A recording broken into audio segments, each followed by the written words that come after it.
पहले एम पूर्व विभाग नहीं था, सिर्फ एम विभाग था। और पहले से ही ये विभाग का एक जो अंश है वो पूरा कचरे का डिपो, लोगों का रिहैबिलिटेशन, ये 1970 से यहाँ पे शुरू था। तो यहाँ जो लोग आए वो पहले ही विस्थापित होके आए थे। और मुझे याद है कि 1979 में जब मैं यहाँ काम करना शुरू की, तभी यहाँ स्कूल्स नहीं थे, हॉस्पिटल्स नहीं थे, लोगों को सिर्फ 10 बाय 15 का एक पिच दिया गया था और वहाँ पे लोगों को लाके रखा गया था। बाकी की कुछ भी सुविधाएं यहाँ उपलब्ध नहीं थी।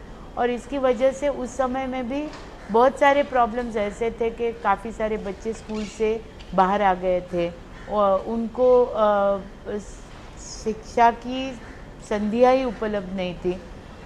लोगों को ऐसा लग रहा था कि हम कहीं पे काला पानी में आके गए, बसाए गए हैं, क्योंकि ये मुंबई के बहुत बाहर था। सिर्फ एक बस थी जो देवना डेपो से शिवाजी नगर तक जाती थी। ये सब बात थी एम वार्ड की।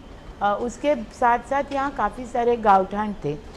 मुंबई में मुझे लगता है कि मुंबई के सभी विभागों में से सबसे ज़्यादा गाँवठान इस विभाग में है। इसका मतलब है कि यहाँ पे पुरानी बस्तियाँ थी, पर उनकी स्थिति भी बहुत ख़राब थी। एक तो वो छोटे छोटे गांव थे और उधर सुविधाएं बिल्कुल नहीं थी। वो सिर्फ गांव के जैसे ही थे, पर सिर्फ इतना फ़र्क था कि वो मुंबई शहर में थे। तो ये सब शुरुआत की स्थिति थी। जैसे जैसे लोग आते गए, बस्तियाँ बढ़ती गई, महानगर पालिका ने काफ़ी हद तक यहाँ पे सुविधाएं देने की कोशिश की। स्कूल्स शुरू हो गए, आरोग्य केंद्र शुरू हो गए, इस विभाग की कुछ जिसे कहते हैं नीतियाँ बन गई। इस तरीके से बदल आ गए। मैं जब शुरुआत की तभी मुझे याद है कि बहुत कम लड़कियाँ तो बात ही छोड़ो, लड़के भी बहुत कम स्कूल में जाते थे। पर आज बहुत सारे विभागों में दिखता है कि लड़कियाँ स्कूल में जाती है, पढ़ती है, 10वीं 12वीं तक पहुँचती है। पर इसके साथ साथ एक बदलाव इस विभाग में ऐसा हुआ है और वो होता रहा है और वो होता रहेगा कि इस विभाग में आज भी बहुत सारे नए लोग आते रहते हैं, विस्थापित होके आते हैं, मुंबई में नए आते हैं और यहाँ काम की तलाश में आते हैं। इस वजह से इस विभाग में जो भी सुविधाएं दी जाती है वो बहुत बार लोक संख्या की तुलना में कम पड़ती हैं और इसीलिए ये स्थिति बहुत ख़राब होती जाती है। क्योंकि आने वाले जो लोग हैं वो कोई पैसे वाले लोग नहीं हैं, वो गरीब है, यहाँ पेट पालने के लिए आते हैं, खाड़ियों में भरनी डाल के वहाँ घर बनाते हैं, रहते हैं। और इसीलिए ये बढ़ता हुआ एरिया है, बढ़ता हुआ वार्ड है और इसके लिए सुविधाओं की कमी ये एक बात है।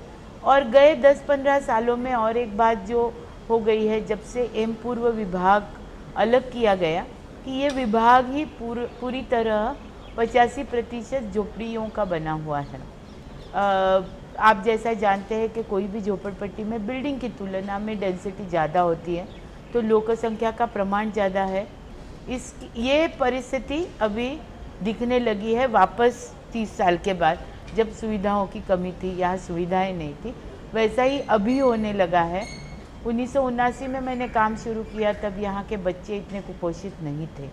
आज यहाँ की सबसे बड़ी समस्या कुपोषण है।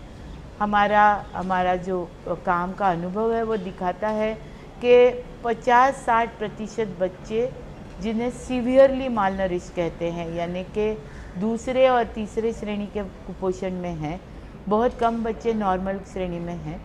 और एक बदल दिखाई देता है कि एक शुरुआत में लड़कियों के पढ़ने की संख्या बढ़ गई थी, इसीलिए शादी की उम्र लेट हो गई थी।